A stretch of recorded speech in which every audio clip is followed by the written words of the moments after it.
So first of all, to speak English like a native, you have to acquire an interest, a genuine interest in the language. I see a lot of students coming to me and saying हमें English सीखनी है, or even adult learners हमें English सीखनी है, but वो sentence वहीं तक ही रहता है and then it's over. One, if someone wants to learn something, whether it's a language or a hobby or a skill, coding for example, you need to acquire an interest in that language.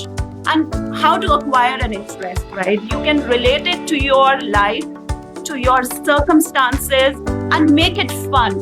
Learning anything becomes fun when you have an interest in it, and if you have an interest in it, you make it fun as well. For example, right? I have an interest in gardening, but my interest is as good as this line.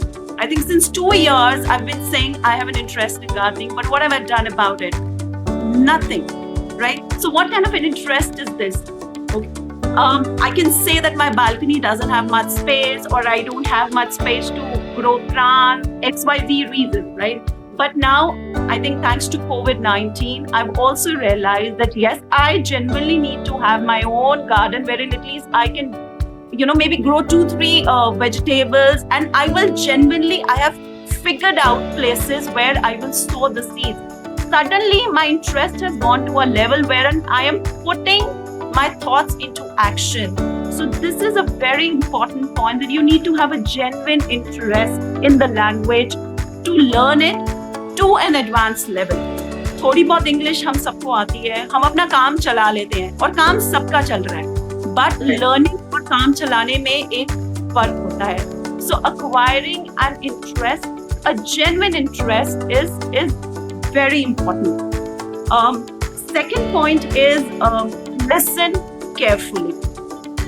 When someone is talking fluently in English, listen to that person, including your spouse. Do not interrupt, at least for that moment.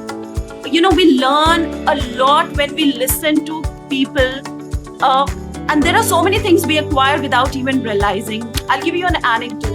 I was talking to a friend of mine last week, and during this lockdown time, and it was at 2 a.m., a heart-to-heart conversation, right? And she, in the conversation, she used the word catharsis.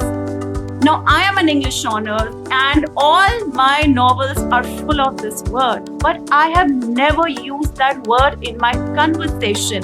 And I was zapped. I was like, how beautifully she used the word while explaining what she was wanting to say, right? Otherwise, if you have to use an example of using this word, right? If I say, for example, music, right?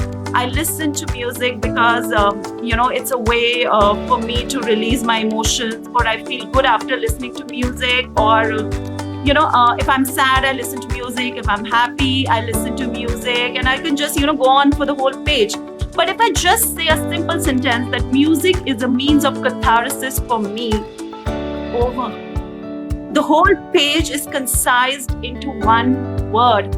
That's the beauty of the language, right? So listen carefully, because that's one way to learn new words. And trust me, you can pick new words from a lot of sources, right? When I teach students, I tell them, if someone's a primary learner, watch English cartoons instead of Hindi. If you are an adult learner, watch English news instead of Hindi. Watch English movies. You've got HBOs and WBs and Star movies. Watch them. That's how you will pick new words. And please try and read without the subtitles. I find them very jarring, because that also kind of builds on your listening skill.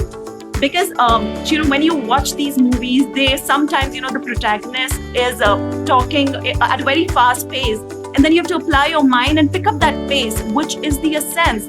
You will meet different people from different places across the globe, and that person is not going to reduce or increase the speed for you, but then you need to have that hang to be able to understand, and that you can build sitting at home. You have resources lying at your home, so it's very important to listen. how do you build your listening skills? I get also this question a lot, and I'll speak on it. But meanwhile, if you can also tell me, so that I come to know of new ways of how to building your listening skills, I'll be more than happy to read.